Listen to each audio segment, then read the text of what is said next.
We all know there's a housing crisis, we know there's dereliction in parts, and perhaps there is 90 to 180,000 vacant homes. In this video, I'm going to explore if vacant property tax is part of the solution, will it have the desired outcome, and at the very end of the video, I'm going to provide an idea that would lead to a flood of vacant properties onto the market. Before we get going, something for you to think about and perhaps put some of your thoughts in the comments below.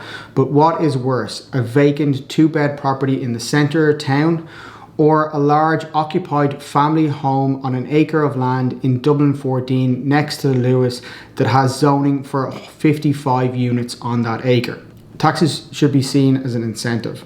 Government can drive activity or investment into certain sectors by reducing taxes. They can also reduce the amount of activity in a certain sector by increasing taxes. The government reduced corporation tax in the 80s and 90s to attract foreign investment into Ireland to create jobs. The government keep taxes low on low income earners, so more money stays in their pocket because the government know they will spend that money in the economy. The government also tax items like cigarettes because they want less people smoking. If you want more things to happen in a certain sector of the economy, you reduce the taxes or you incentivize investment. If you want people to do less of something, you tax it. Will taxing vacant properties lead to more activity? It seems counterintuitive to me. Many governments all over the world incentivize investing in real estate because it helps with infrastructure and also stops some properties becoming derelict. You want people to be incentivized to keep properties in good condition. Perhaps the ideology of taxing vacant properties is so that people won't hold on to these properties just for the sake of it. But I really don't think that's the root cause, and taxing vacant properties is counterproductive. There are many reasons why people will have a legitimate reason to hold on to vacant properties. Perhaps the property's on the market for sale, perhaps there's a debt in the family and there's probate, perhaps it's part of the fair deal scheme, or perhaps they're living abroad at the moment. There are other scenarios, perhaps holiday homes, or people are in the planning stage of a redevelopment, and I'm sure all of these scenarios will be exempt. So why would someone hold on to a vacant property? Perhaps there are a few people out there who are holding on to these vacant properties for the hope that the value will continue to increase. But there are many more who are holding on to these properties with the dream to actually fix them up themselves at some other later stage. But right now, costs of construction are prohibitive and they're not getting their project started. Many properties outside of Dublin are just not feasible to fix up due to high construction costs. Adding a further 3% per year onto the cost of holding onto these properties doesn't make it any more feasible to fix these properties up. It actually becomes a disincentive and compounds the problem even more.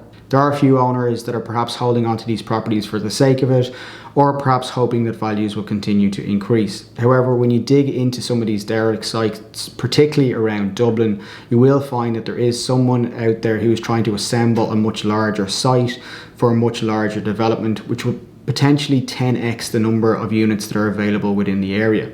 It's not feasible for these developers to fix up derelict properties while they're waiting for planning permission or while they're trying to assemble these sites. Ultimately, any taxes on these sites will be part of any feasibility for redevelopment and will be passed on to the end user, i.e. the buyer at the end of the day, through higher price tags. Adding a vacant property tax may spur some owners to perhaps sell or refurb their property.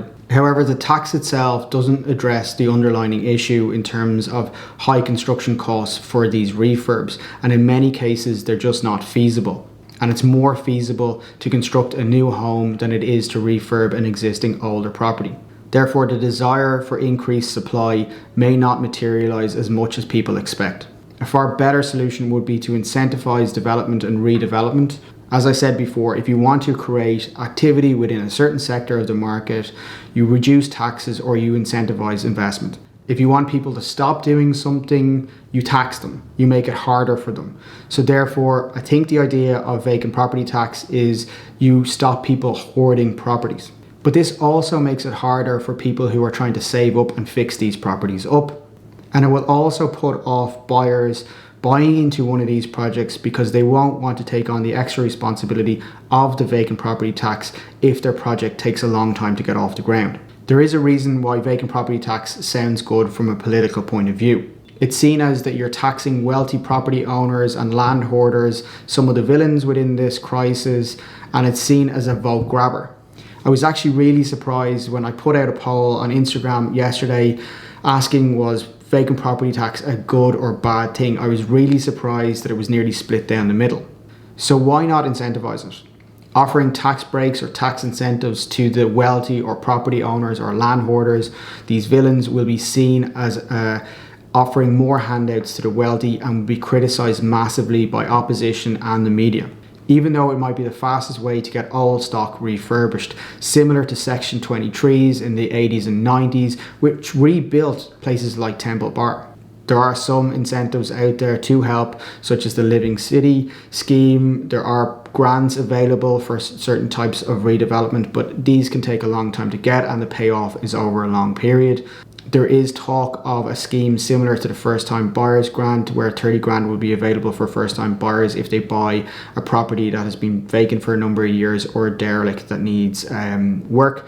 However, this doesn't solve the problem of supply. All it does will increase the value of the property and doesn't help with supply, because you're still left with a vacant property that you need to do a lot of work to.